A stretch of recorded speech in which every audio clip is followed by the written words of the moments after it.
শেষ সময়েও অতিরিক্ত বল প্রয়োগের মাধ্যমে ক্ষমতা ধরে রাখতে চেয়েছিলেন শেখ হাসিনা।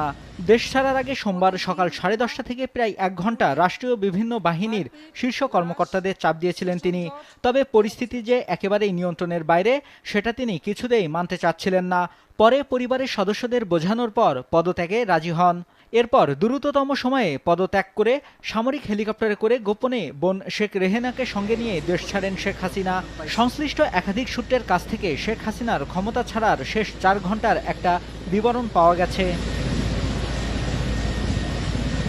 জানা গেছে, দলীয় অস্ত্রধারী কর্মীদের নামিয়ে 4 আগস্ট দিনভর সারা দেশে ব্যাপক সংঘাত ও প্রাণহানি ঘটানোর পরও ছাত্র জনতার আন্দোলন সামাল দিতে পারেনি শেখ হাসিনা। যদিও পরিস্থিতি উপলব্ধি করতে পেরে ওই দিন রাতেই শেখ হাসিনাকে তার একজন উপদেষ্টা সহ কয়েকজন নেতা বোঝানোর চেষ্টা করেন। তারা সেনাবাহিনীর কাছে ক্ষমতা হস্তান্তরের পরামর্শ দেন বলেও জানা গেছে। তবে শেখ হাসিনা